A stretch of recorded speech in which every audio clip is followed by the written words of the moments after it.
Cardinals camp starting now. Wow, football is here for real. This is obviously Duane Rankin, Greg Moore, our columnist. 3 things you're looking forward to seeing in camp.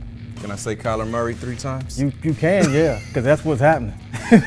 So look, obviously we want to see something from Kyler Murray, but I don't think we're going to see a whole heck of a lot. It doesn't make a lot of sense for the Cardinals to show too much when they are going to have an innovative offense.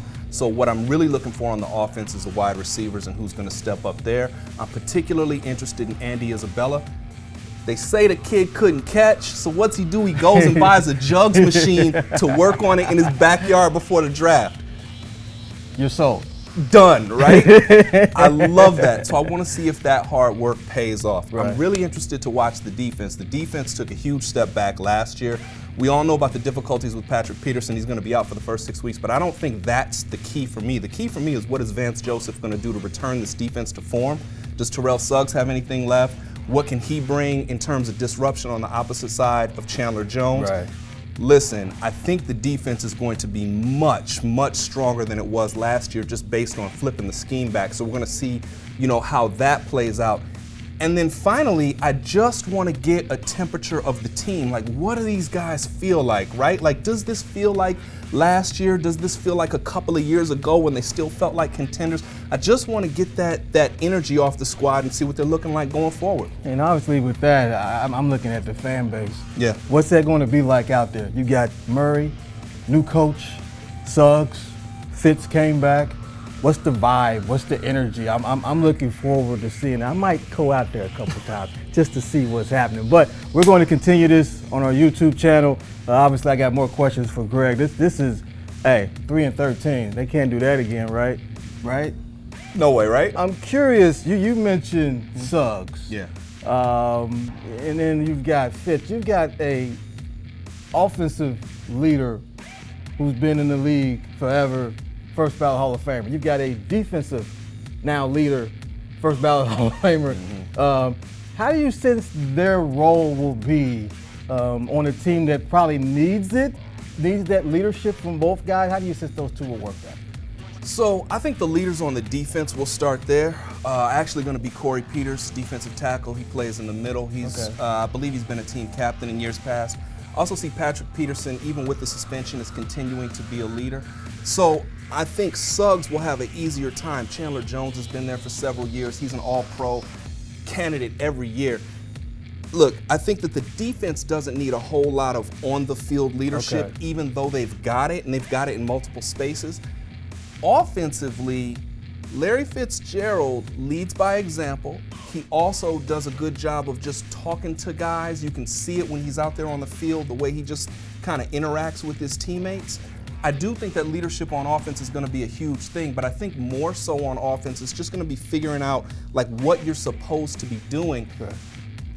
For me, the real question offensively is going to be on that offensive line. I think one of the biggest team leaders is A.Q. Shipley. He, of course, was out last year with that ACL injury. He's back, right? And Bob McManaman wrote about this, and I've talked to A.Q. already. He says, yo, I'm back, I'm ready, I want to start. That's my job. Right. So then how does Mason Cole handle that? Wow.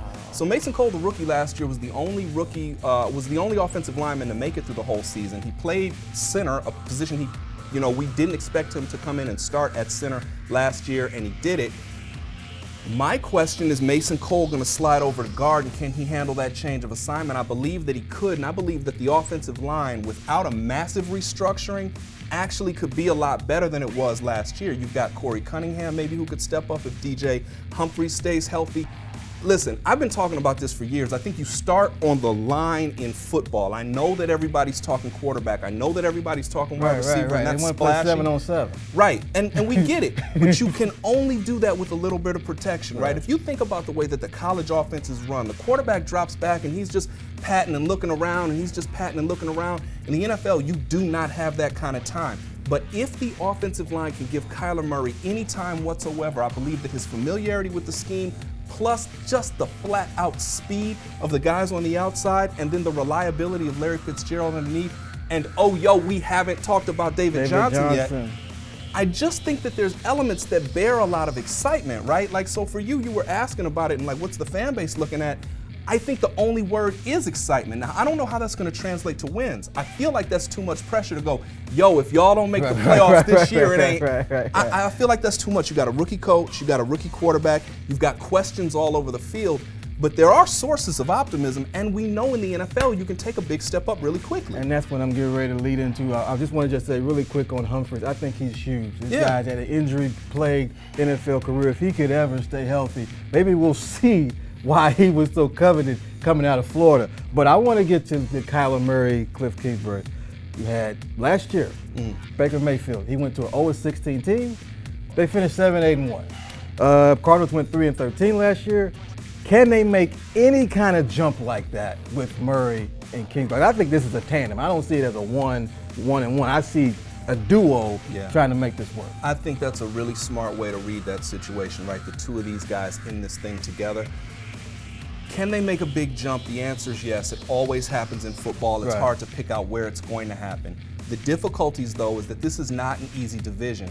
I would expect the Rams to take a step back, right? Super Bowl jinx, all that good stuff. They've won 10 games 2 years in a row. That's super hard to do. I would expect the Rams to take a step back, but that's still a really good team. No question. The Seattle Seahawks are always going to be the Seattle Seahawks, right? And then there's my perennial Super Bowl pick, the Detroit Lions, coming to town. Now, everybody gets on me about this, but I want you to just think about where I'm going with this. Yeah.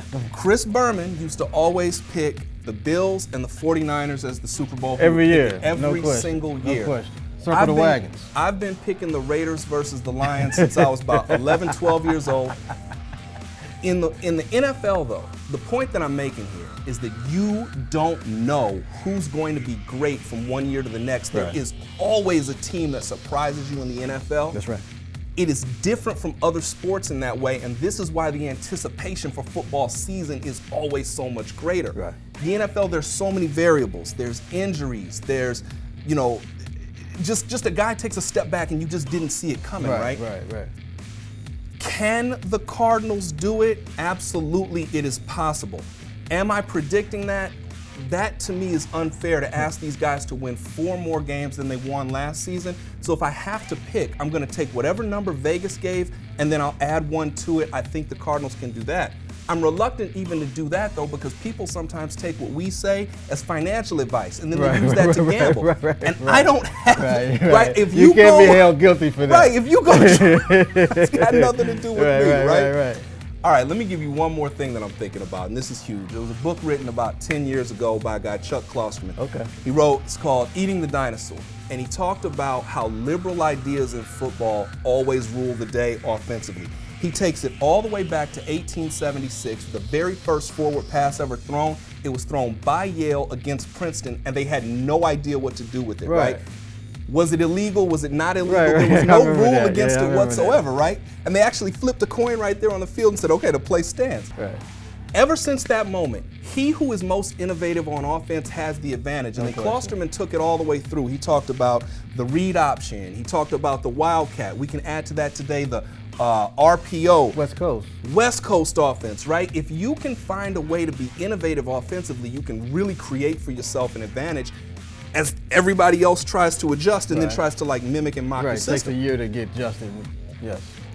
Imagine if the Cardinals have that advantage, right? So we don't know if that can happen. I mean, again, that's lofty. But what we're doing is we're just projecting it out. And if you project it out, that's the logical conclusion. That's the place for optimism. This could be a lot of fun. Yes. And I'm just curious about the whole. The Kyler Murray is fascinating. Yeah. To me, because I just think that watching him in college, and then just the way this came about, where he was so sold on baseball, and then it seemed like all of a sudden, oh, I'm gonna try this football thing. And I'm like, okay, wow, you just changed your mind like that. And now he's the #1 pick, and he's going to a team that traded away their #1 pick. So you got all these elements: a new coach, Suggs coming back to the desert, Fitz returning. I'm hearing more about what Fitz is going to do when he retires more than what he'll do on the field. So I'm just like, there's a lot of intrigue for a team that won just 3 games. If you want to talk about Fitz on the field, name a linebacker who can cover him. None. Right? I don't think that there's a linebacker who can check Fitz. So do teams automatically go nickel and put a nickel corner on him? And if you go nickel,